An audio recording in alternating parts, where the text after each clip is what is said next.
Bom dia, irmãos. Nós retornamos depois de praticamente uma semana de viagem, um trabalho missionário de cultos em igrejas, e nós agradecemos a Deus por Deus ter nos protegido na estrada, dado condição para poder falar do Evangelho.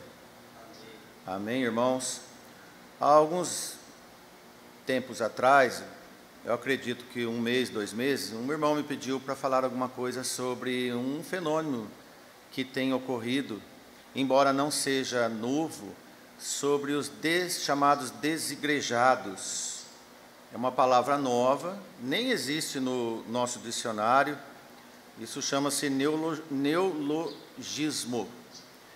É um vocabulário da teologia dos homens que apareceu pela prática que alguns estão fazendo.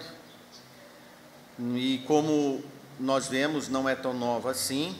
Lá no início da igreja já ocorria esse procedimento. E Hebreus diz, não deixando a congregação, como é costume de alguns. Antes admoestai-vos uns aos outros, e tanto mais quando vedes que vai se aproximando aquele dia. Hebreus 10 e 25.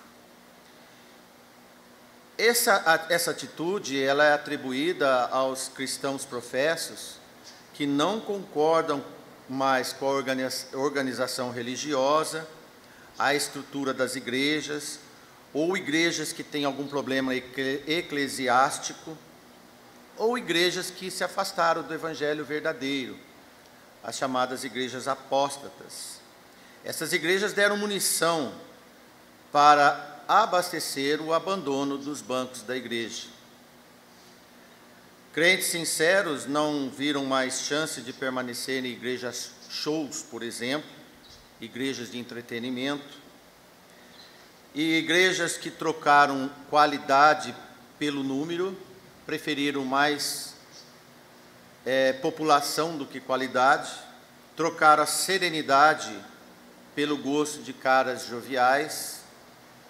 Igrejas também formais, com excesso de solenidade, ainda que seja bíblica, mas apagaram a luz e o brilho do amor e a presença da singeleza do Espírito Santo na igreja, optaram pelo formalismo.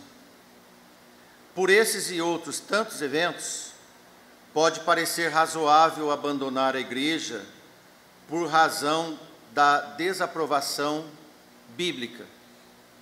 Então eu quero dividir em duas partes esse êxodo da igreja para as casas. Primeiro, de fato, irmãos, não é bíblico permanecer nas igrejas seitas hereges. É de lei sair das Babilônias evangélicas e sair bem rápido. No livro de Apocalipse 18:4 diz, sai dela, povo meu, para que não seja participantes dos seus pecados, e para que não incorras nas suas pragas. Estar junto é cúmplice. 18:2 de Apocalipse diz, e se tornou morada de demônios, e covil de todo espírito imundo, e esconderijo de toda ave imunda e odiável. Ainda Apocalipse 18:5 diz, os seus pecados se acumularam até o céu, ou até ao céu, e Deus se lembrou das iniquidades dela. Dizendo da Babilônia, das Babilônias contemporâneas nossas, que é um preâmbulo da grande Babilônia. O segundo ponto, o segundo motivo, as igrejas do Senhor têm problemas. Todo membro de igreja tem que estar consciente disso. Desde o início, a igreja tem problemas. Aliás, onde há gente com corpo velho, há problema. Não existe igreja que não tenha algum tipo de problema. Igreja Corinto tem aos milhares, mas são igrejas do Senhor. Da igreja do Senhor, não somos exortados a sair. No Espírito do Senhor, as igrejas do Senhor estão. Ainda que em erro, Da igreja do Senhor não somos mesmos, em nenhuma forma, exortados a abandonar. Se não abandonamos a família quando está em erro, se não pedimos a conta do serviço quando nós vemos coisas erradas, por que nós temos a terceira opção de sair da igreja? É para nós pensarmos, da igreja em problema. Ainda que com todos os sortidos erros em Corinto, era uma igreja do Senhor, como Paulo diz em 1 Coríntios 1 e 2. A igreja de Deus que está em Corinto, aos santificados em Cristo Jesus, chamados santos. Igreja com muitos problemas, mas igreja do Senhor. Na igreja fraca, na igreja carnal, na igreja cheia de vícios, tinha os santos. Então, o que fazem os desigrejados? Os desigrejados é uma leva considerada de cristãos que abandonaram as igrejas e decidem estudar e ler em um pequeno grupo, isoladamente, a maioria nas suas casas. Na prática, é uma nova organização sem autoridade de uma igreja neotestamentária. Provavelmente ganharão o corpo de uma igreja e, num futuro, terão os mesmos problemas da igreja que abandonaram. Nasce no lar, organiza uma igreja e vai ter problemas também. A motivação de alguém sair da igreja do Senhor, qualquer que seja o impulso, não resolve em questões, tanto da igreja, tanto do auto-excluído. Pois alguém tem que ajudar a arrumar as feridas na igreja, como instrumento de Deus na igreja do Senhor. Permanecendo na igreja, ocorrem duas situações: ajuda o restabelecimento da igreja e sara a si mesmo, e desagrada a si mesmo. Essa é uma questão. Veja como Paulo aponta aos Coríntios uma das fontes de doença da igreja: a ceia do Senhor, o comportamento na ceia do Senhor, que era tomada numa desordem, não esperavam uns aos outros, cada um comia com quem de preferência. Isso era o reflexo da desunião entre eles, prejudicava a igreja e os seus membros. 1 Coríntios 11:30 diz: por causa disso há entre vós muitos fracos e doentes e muitos que dormem. O apóstolo diz que todos que estavam em Roma, os amados de Deus na igreja, numa outra carta aos Romanos capítulo 15, versículo 1, e nós que somos fortes, diz o apóstolo, devemos suportar as fraquezas dos fracos e não agradar a nós mesmos. Por isso que eu disse: conserta a si mesmo. Portanto, cada um de nós agrade ao seu próximo no que é bom para a edificação, porque também Cristo não agradou a si mesmo, mas como está escrito: sobre mim caíram as injúrias dos que me injuriavam. Porque tudo o que dantes foi escrito para o nosso ensino foi escrito, para que pela paciência e consolação das Escrituras tenhamos esperança.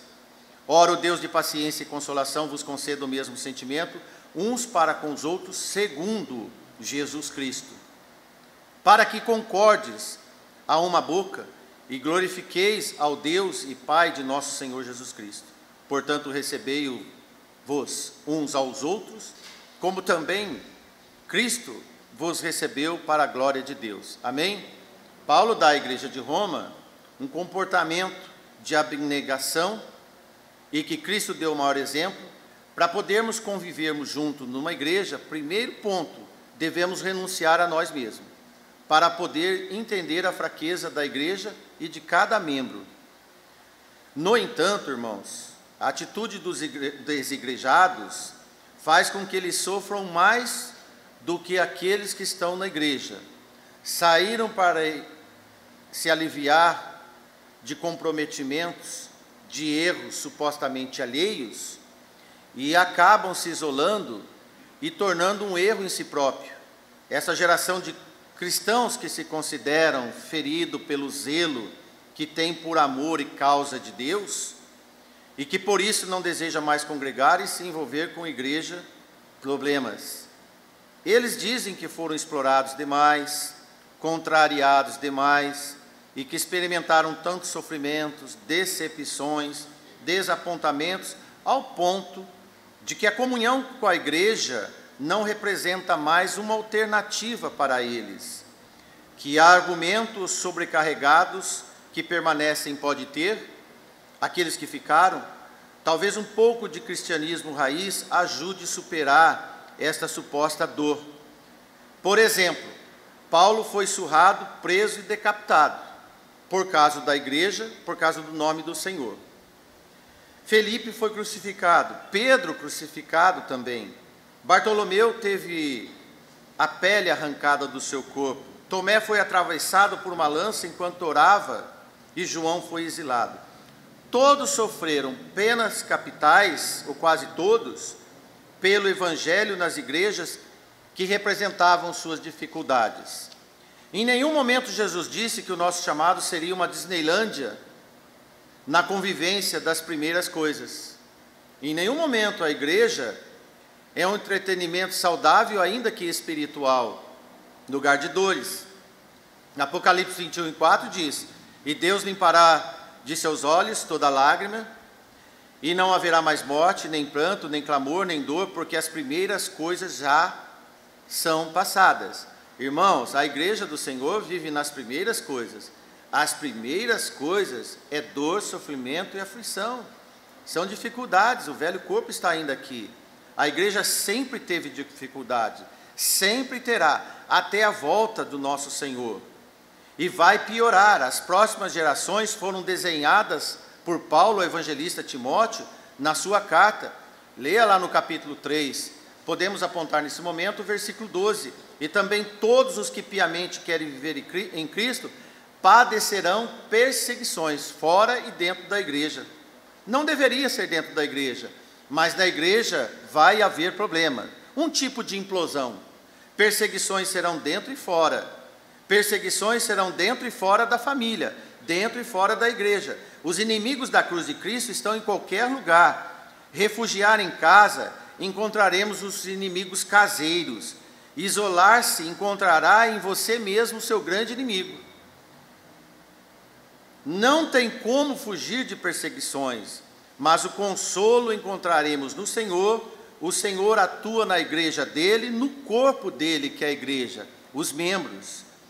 Eu não sei em que momento os crentes começaram a acreditar que o cristianismo tem sabor de mel, até cantam, mas tenho certeza que eles não aprenderam isso na Bíblia. Talvez essa impertinência toda seja o resultado de anos de pregação oculta de contentamento antropocêntrico, cuidar de si, precaver-se de si mesmo, santificar-se em si mesmo, é o chamado ensimesmamento. Se o irmão, a igreja, me fere continuamente e não suporto ficar, isso não vai deixar de ser um problema com a minha ausência. Não pode, ou pode ser que ouvir pregações fortes, poderosas, bem elaboradas, está mais rara que o ouro de Ofir, concordo com você. E poucos querem ouvir de fato, e isto estremece a estrutura ainda mais. Pregações elaboradas, bem fortes, poderosas, não significa que vai sustentar toda a igreja. Poucos. Pastores renúncias é raridade. Pastores submissos a Deus está em extinção. A família tem mais poder que a palavra, mais poder que a igreja. O individualismo sobrepõe ao conjunto do corpo da igreja. Sofrer e amar a igreja é o rastro de sangue que foi deixado por todos os mártires da igreja, iniciado pelo Mestre, desencadeado pelos discípulos apóstolos e espalhado em nós. Ainda perdura as dores. Neste momento, há crentes sufocados e desidratados, presos em containers na Eritreia, talvez lugar que você nunca ouviu falar, mas é um desconhecido país africano, que existem mais refugiados cristãos, porque ser cristão naquele lugar é ser sentenciado ao fuzilamento, como foi a semana passada uma jovem de 33 anos que se converteu ao cristianismo nesse país. Ela não teve tempo de abandonar a igreja, ela foi assassinada. Quem sabe se ela tivesse uma igreja igual a essas que muitos abandonam, ela estava contemplando a graça de Deus. Precisamos muito de entender esses fatos. E também, como não podemos dizer, irmãos, quanto aos milhares que nesse momento estão em trabalhos forçados nos campos de concentração na Coreia do Norte, os números de mártires no Irã, Afeganistão e todo o Oriente Médio, só pelo fato de serem cristãos, não se examina o zelo deles, a fidelidade à palavra e à Bíblia, mas pelo fato de carregar o nome de cristão. Enquanto nós nos damos ao deleite de abandonar igrejas que nós concebemos não estar ao nosso contento, ou na leitura que nós vemos na palavra. Irmãos, nós precisamos ver que 1 Pedro, lá no capítulo 2, diz o seguinte, na altura do versículo 19: porque é coisa agradável que alguém, por causa da consciência, para com Deus, sofra agravos, padecendo injustamente. Para você que é cansado de injustiça, veja que Deus agrada quando você sofre pela injustiça. Porque que glória é essa, se pecando sois esbofeteados e sofreis? Mas se fazendo bem sois afligidos e sofreis, isso é agradável a Deus. Porque para isso sois chamados. Pois também Cristo padeceu por nós, deixando-nos exemplos para que sigais as suas pisadas. Amém, irmãos? Que esse momento matutino que temos com você que vai nos ouvir, considere essas palavras. Se você tomou a medida de abandonar a sua igreja, ou se você tem pensado em abandonar a sua igreja, ainda que é uma igreja falha, mas do Senhor, reflita sobre esse assunto. Procure orientação através do Espírito Santo do Senhor, e não por uma lógica formatada do certo ou errado, que você pode ter e queira encontrar. Sabemos da boa intenção, mas boa intenção não nos leva ao lugar certo se nós não estivermos no Espírito Santo do Senhor. Amém? Que Deus nos abençoe.